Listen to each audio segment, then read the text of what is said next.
someone who you don't love like someone? Can someone who you don't need like someone take you away from the one you love so madly? Hello Andrew, can you tell me something about what you're doing and who you are? Yeah, hello, my name's Andrew Stahl. I'm an artist. I live in London, and I also teach at the Slade School of Fine Art, UCL, which is, I think, the #1 art school in Britain. Certainly it's ranked it in The Guardian, and I do my own practice is very important. All the staff there do their own practice. So for me, I'm a painter. I concentrate on painting mainly.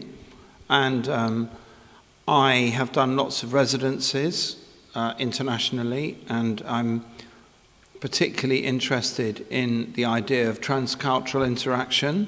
So I've done residencies in Thailand, I've done residencies in China, Australia, Sri Lanka, and Italy, actually. And I'm really interested, I see art as a social business as well, as being an internal voyage. It's also kind of about social interaction. And for me, that's a really very, very important part of making art, is that side. And I see the conversation that is contemporary art as being very important. And so in that sense, I'm really interested in everything going on around me and how I relate to it. And I'm interested on the edges of things, but my primary interest is in painting, because what I love about painting is it's not sensational. It's basically mud on a surface. Now, if you can make mud on a surface interesting, that's extraordinary. I mean, if you, for example, say like Damien Hirst, who I admire, but if you take a shark and you put it in formaldehyde or dissect a cow, it's obviously very, very interesting to look at. But what I find really exciting is the idea, the poverty of the material, that you can take something really quite simple and that you can magic it into something extraordinary. That's certainly what I would try to do. And I'd say I identify with the surrealist idea of the marvelous, Breton's idea of the marvelous, that you don't try and make something just beautiful. You try and make it so spectacularly, amazingly, beautifully exquisite that it takes your breath away. That's, to me, really the crucial thing. I can say something about these paintings. I was in Japan, and my wife's Japanese, as I said earlier, and I saw an advert in a newspaper which said you could be geisha for the day, and you can choose your kimono and dress up and parade in Gion. We were in Kyoto, which is a very beautiful, in the center is very beautiful and old-style Japanese architecture, and I managed to persuade her to dress up. We chose the kimono. It was quite hard to persuade her, and we dressed up, and I took lots of photos, and I came home. But what really interested me was the detail of the kimono, and the kimono itself, and the kind of quite decayed background of the river that went under the bridge. This is Gion Bridge, I think. It's a very famous bridge. I've forgotten the name. I'm not sure it's Gion Bridge. It's the most famous bridge in Gion. And the houses are kind of boarded up, and it's quite strange. Anyway, the idea, the kimono is really interested in this painting. In this time, my wife dressed in her family kimono, her normal kimono. And what really interested me about it, and it's called Kumiko in Yukata, in Dissolving Room. It's a yukata, it's like a summer kimono. Okay, of course what interests me is the very small scale of the marks, the decoration, the hair, the wonderful hair things they wear. That interests me. But also what interested me was she's sitting on a long brown sofa, but it's dissolving. So again, I'm interested in failure. When painting collapses, fails, when the material, instead of being illusion, it becomes like the material. So again, this actually is where I'm just saying, actually, it's paint. It's just paint. It was a room, but it's dissolving. And so that's why it's a dissolving room. The room is dissolving. In a way, a bit like this was a weeping willow, but I allowed it to really weep. Allowed it, you know, there was a weeping willow there, so it became flowing paint as well. And I suppose that's what I could show you some paintings down here too, much older. At the moment, I've been organising a big show in Bangkok at the Bangkok Arts and Cultural Centre, which is their kind of equivalent of the Hayward Gallery. It's a government-funded big institution, and I've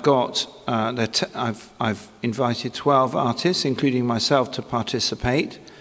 And in it, I've got a very large painting that's 6 meters wide, and it's called The Death of Trotsky.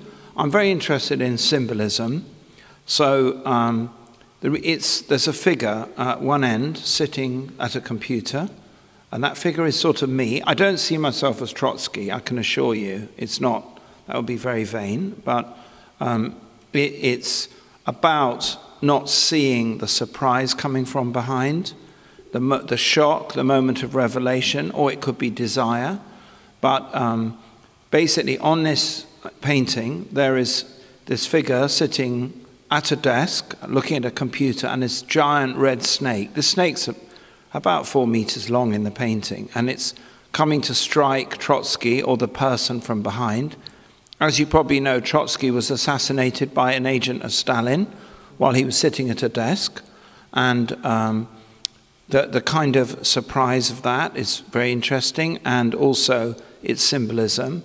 But I'm also interested in many layers about this, like I'm interested in back disease from sitting too much. I'm not interested in it, I suffer from it.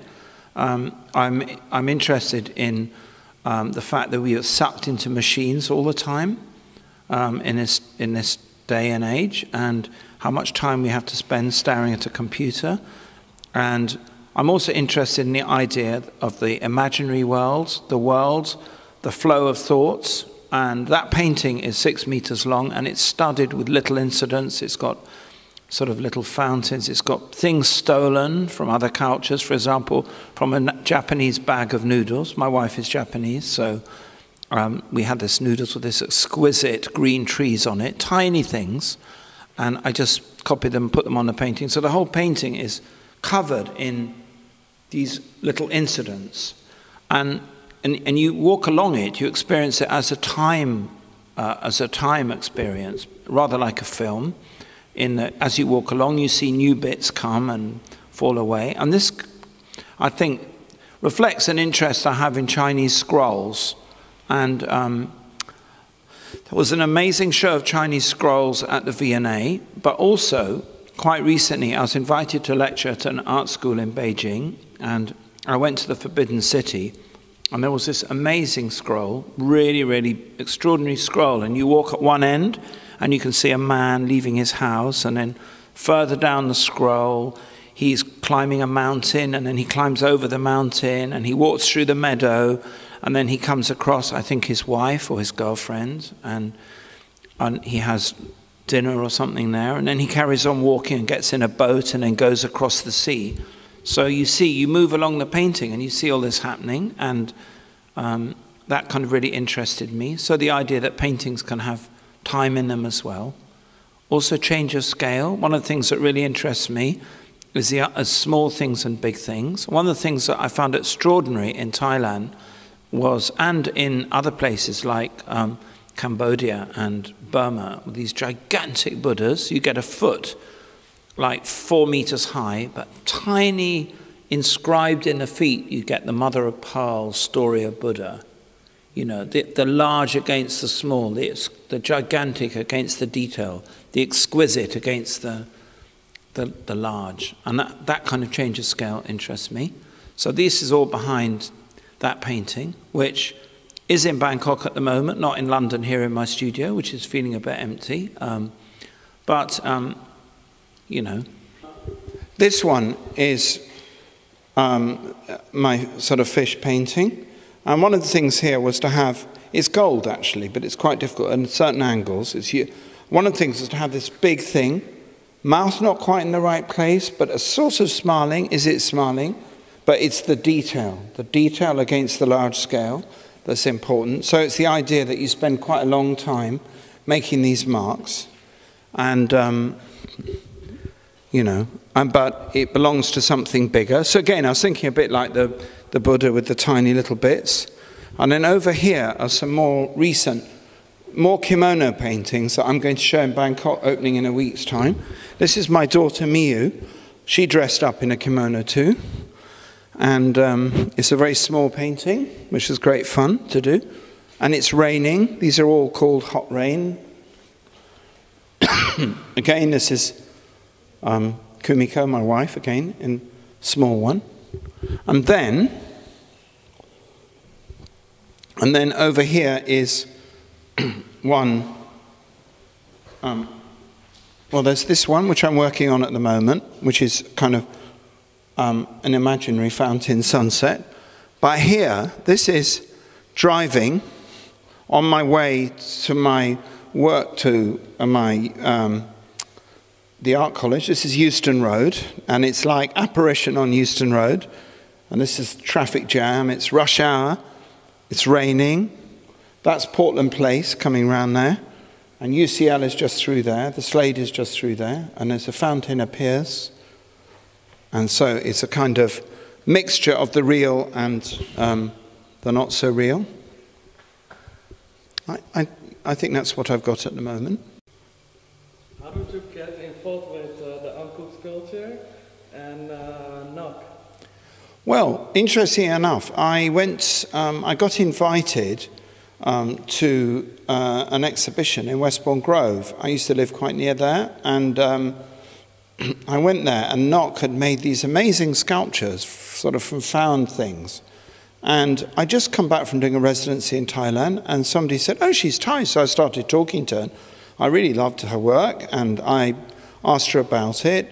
And, we sort of met, became friends. And then a little bit later on, a year or two later, she mentioned, I've forgotten where I met her, but she said, did I want to participate in the exhibition? And I was delighted to be part of a challenging exhibition. And we did something in the Tabernacle. We did a discussion, which is on YouTube, I think, in which it was about outsiders and non-outsiders. I've seen that video. Yeah, and I wanted, some people were saying, I didn't believe in this duality. I think there's good art and there's bad art, and I think that art schools are amazing places, of course, because I work in them. I think they're fantastic. They're massive discussions about what art should be.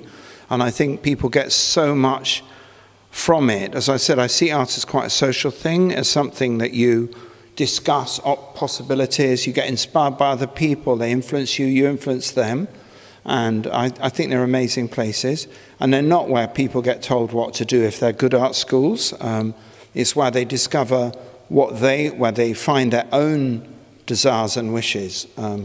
Where they're encouraged to explore what they want to do, and that's what a good. And so I got involved with that discussion, and in that show at the Tabernacle, and then I took part in the next series of shows that travel. The one that went to Thailand, and I think it's amazing what Nok does. I think her energy and how she does it, and her energy and her dedication is really quite extraordinary. I'm